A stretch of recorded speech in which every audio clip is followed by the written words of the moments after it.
something that doesn't exist, tell that to the Border Patrol agents.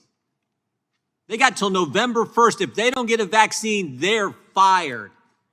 That exists.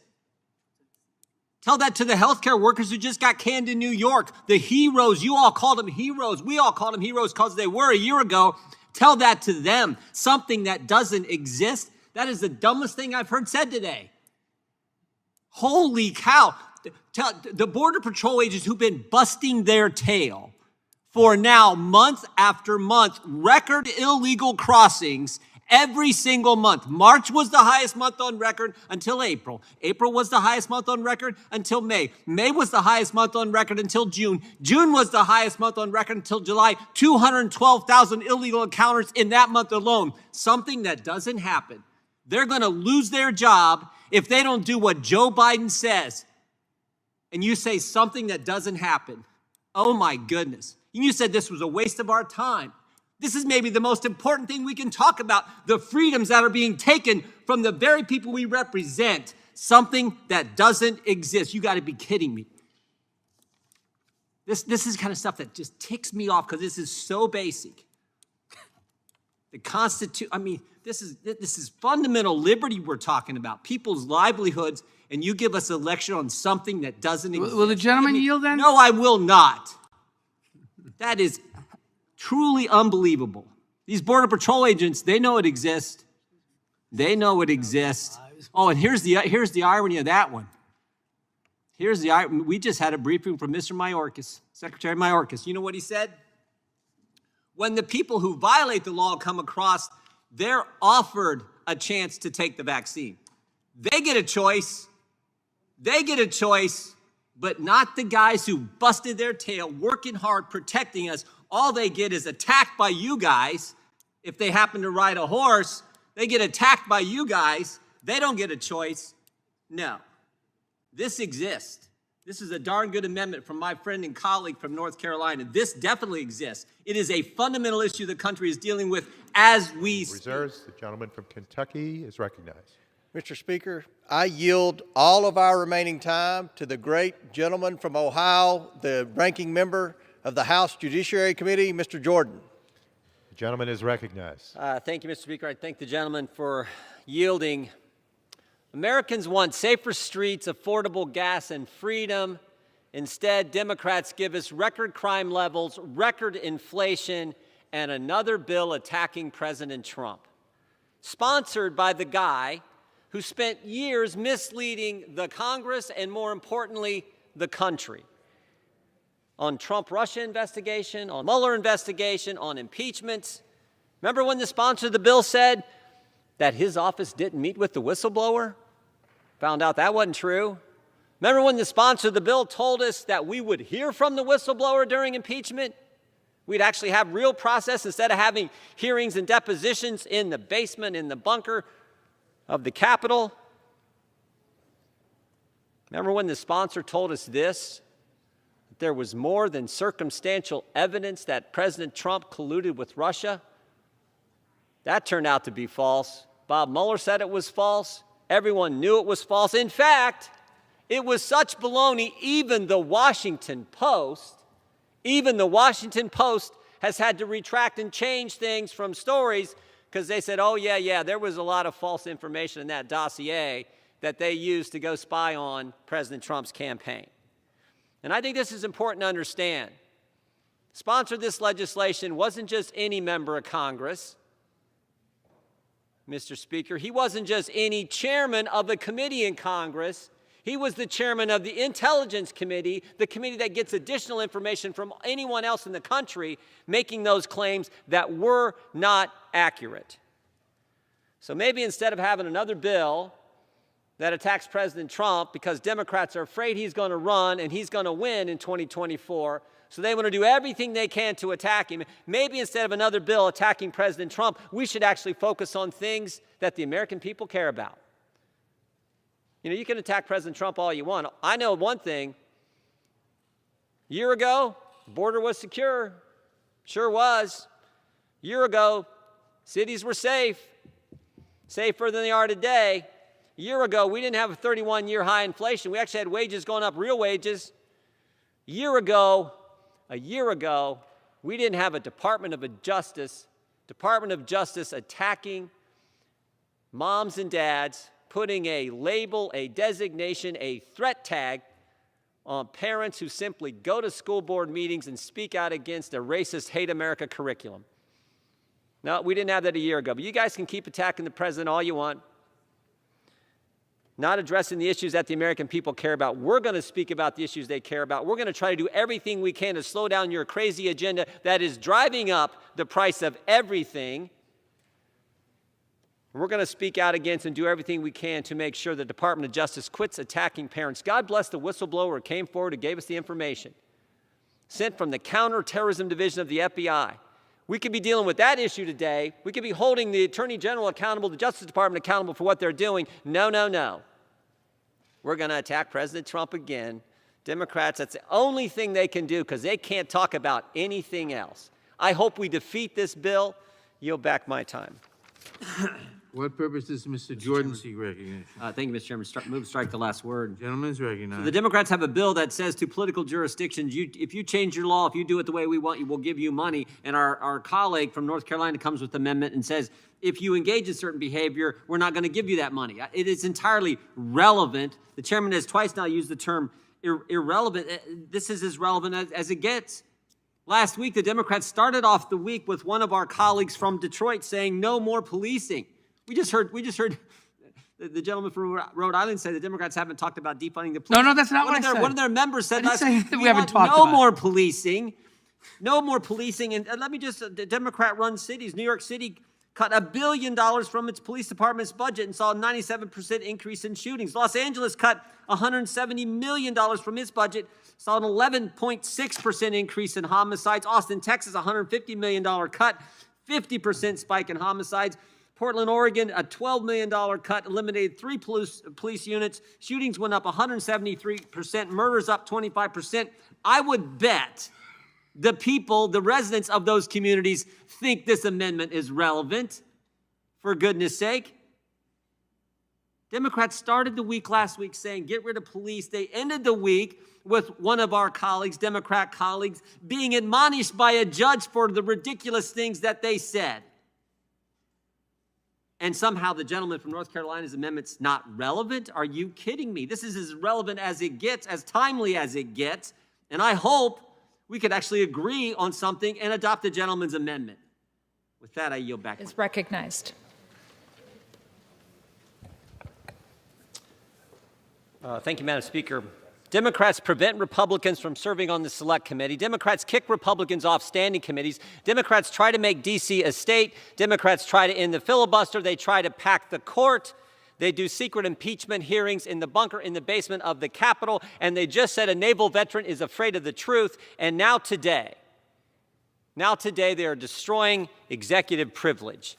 The United States Supreme Court held those who assist the president must be free to explore alternatives in the process of shaping policies and making decisions, and to do so in a way that many would be unwilling to do except privately.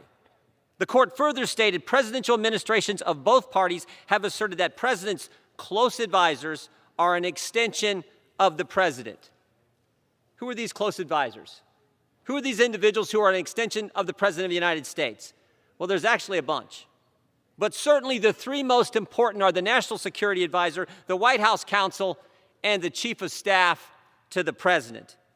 And I would argue the Chief of Staff is the closest of the close. He's the one who spends more time with the Commander-in-Chief than anyone else. Now, why do we have this privilege? Why do we have it? Why is the decision-making process between the president and his close advisors a private matter? Why is that? Well, guess what? The Supreme Court told us the answer to that one too. Quote, executive privilege serves the necessity for protection of the public interest in candid, objective, and even harsh opinions in presidential decision-making. Let me just say that again. Executive privilege serves the public interest. It's for us. It's for we the people. It's not for President Trump. It's not for Mark Meadows. It's not for any president. It's not for any chief of staff. It's for the country. But the Democrats They're not going to worry about that. They're going to forget about that because they think this is good politics. They think this is all about politics. They used to care. They used to care about executive privilege when Republicans wanted information. During the Fast and Furious scandal, President Obama asserted executive privilege for bureaucrats at ATF and DOJ. And think about it. A bureaucrat in a federal agency gets privilege, but not the chief of staff to the president, because Mark Meadows worked for President Trump. And Democrats have been out to get President Trump before he ever took office when they first tried to spy on him, actually did spy on him in 2016. They're going to destroy this precedent even though this very question is in front of the courts as we speak. They're going to destroy this precedent that's been around since 1794 when our first president first asserted it. And for what? What did Mark Meadows do? He gave the committee thousands of emails. He gave the committee thousands of text messages, and he agreed to come in front of the committee and answer any question as long as it didn't violate executive privilege. The privilege that's not his to waive, it belongs to the president. The privilege that the court said is critical to executive decision-making, the privilege that exists for the benefit of we, the people, and the privilege that's been around since George Washington asserted it. But Democrats says, nope, not good enough, Mr. Meadows. You've got to come in and answer any and every question we ask you, or we're going to try to put you in prison. It's disgusting. It is so disgusting. Think about it. We weren't allowed to know who the anonymous, so-called anonymous whistleblower was when they tried to impeach President Trump, did impeach President Trump, but Democrats can destroy executive privilege. We weren't allowed to, the country wasn't allowed to know what took place in that bunker in the basement of the Capitol during impeachment, but they get to know any and everything they want about conversations between the president and his top advisor. This is so wrong. Democrats on the Select Committee, they also can't make up their minds. With Steve Bannon, they said, you have to appear in person to assert any privilege. And because he didn't come, they held him in contempt. With Jeff Clark, they said, come in person, assert privilege, which he did. And they said, nope, that's not good enough, and they held him in contempt. And now with Mark Meadows, he gave him thousands of documents and agreed to come. And they still said, not good enough. Not good enough.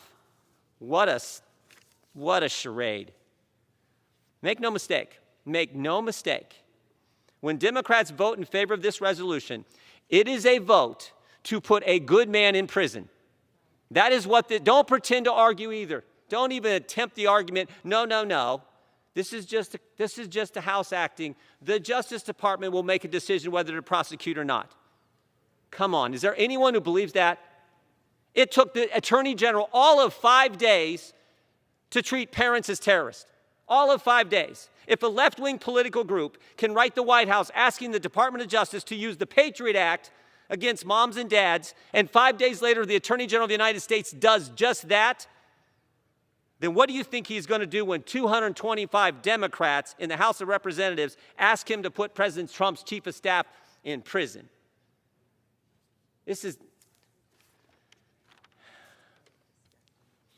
I've been in Congress a while, 15 years. I've seen Democrats weaponize the government to attack their political opponents. 10 years ago, they used the IRS to target good people around this country, good conservative people. 5 years ago, they used the FBI to spy on, abused the FISA process, used the FBI to spy on President Trump's campaign. 2 months ago, it was the Department of Justice using the Counterterrorism Division at the FBI to put a threat tag, a label, a designation on parents who had the gall to go speak up at a school board meetings and defend their kids, speak out against some crazy curriculum. And now they're destroying executive privilege. Now they're attacking that. And this might be the worst. Destroying a precedent that has been around since George Washington and treating Mark Meadows as a criminal. Mark Meadows is our former colleague. He is a good man, and he is my friend. And this is as wrong as it gets.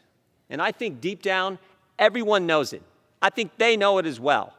They know this is wrong. We've all served with this guy. He is co-sponsored. He's done more work with Democrats than probably any Republican. We all know what a good man he is, and this is as wrong as it gets.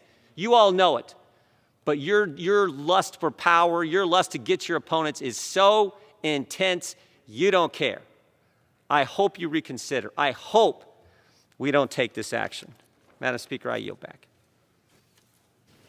The gentleman from Indiana. Prepared to close, if the other side is. Gentleman from Ohio. Thank you, Madam Speaker. Madam Speaker, there is a crisis at the border. I mean, the president even said so. There is chaos at the border. The crisis and the chaos have been created by policies of this administration. We were down at the border 2 weeks ago. Every agent we talked to, every single Border Patrol agent we talked to said the crisis has been created by policy changes made by the Biden administration, specifically 3. They announced to the world they weren't going to deport anyone. Moratorium on deportation. They announced to the world they weren't going to finish the wall. And most importantly, they got rid of the Remain in Mexico policy. And what do we have? We had March, the highest number of illegal immigrants coming into our nation since they've been keeping records. So it is definitely a crisis, definitely chaos. And what do the Democrats do? What do the Democrats do? Last month, they passed 2 bills that give amnesty to millions of illegal immigrants. You can't make this stuff up. And then today they're going to pass a piece of legislation that takes power away from the commander-in-chief, takes power away from the individual who was on the ballot and was elected, and gives it to the unelected Secretary of State and Secretary of Homeland Security. I mean, you would think if they were going to take power away from the president, they would at least give it to the vice president. After all, she's the one who's been put in charge of this thing. But they don't even do that. They don't even do that. The answer is real simple. What we should be focused on, reinstating the policies that worked. In fact, again, when we were down there 2 weeks ago, and by the way, we invited the Democrats to go with us. They said no.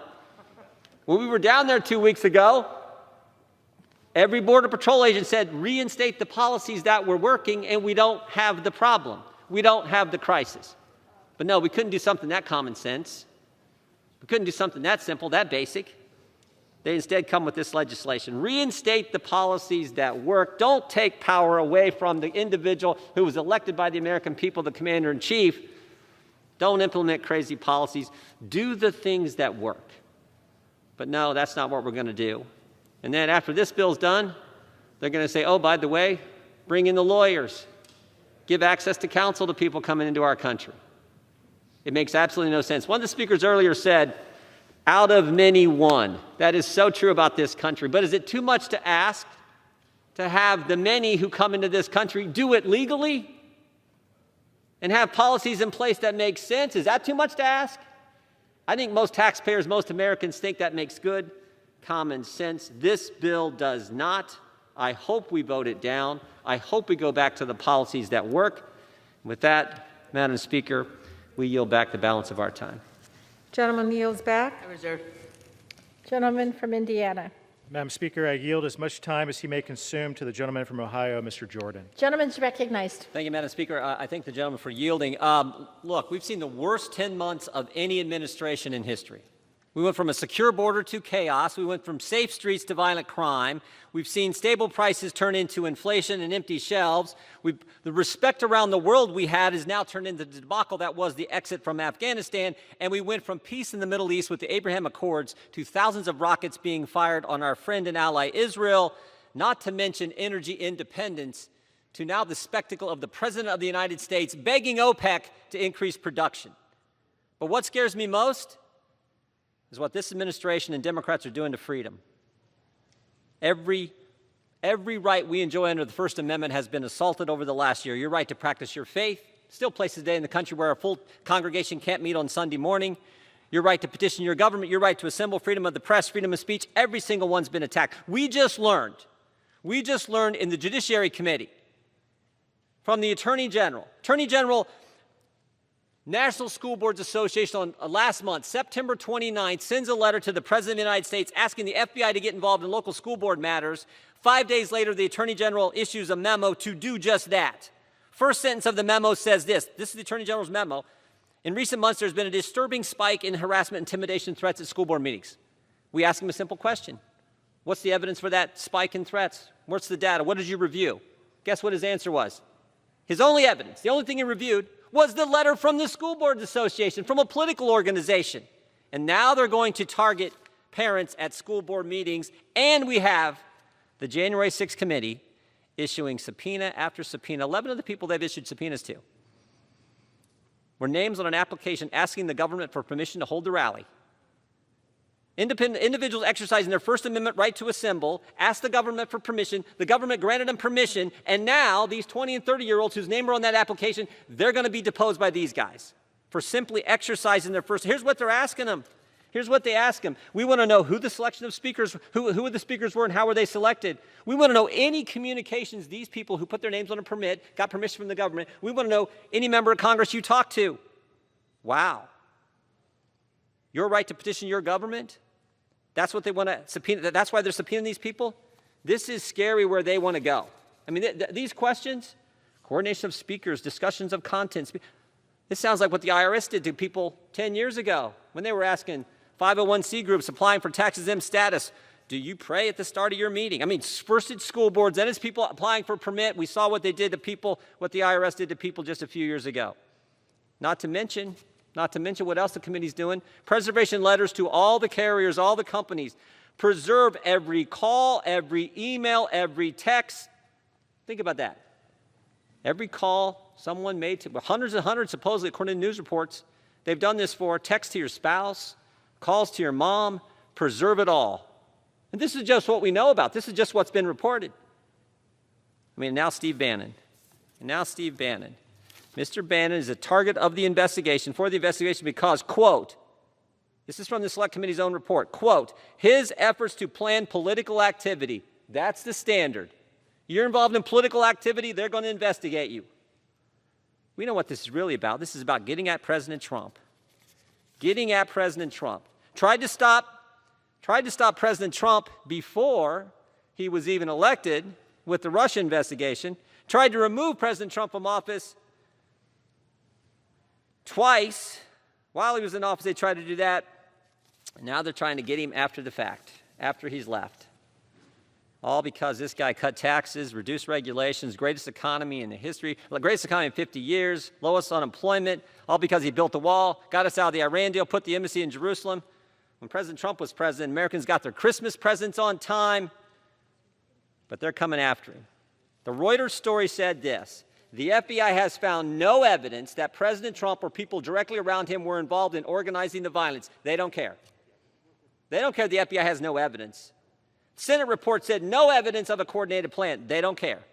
They're going to drag these 11 people into subpoenas, in for depositions with subpoenas, because they're so determined to get their political enemies. Gentleman's time's expired. Gentleman from Mississippi.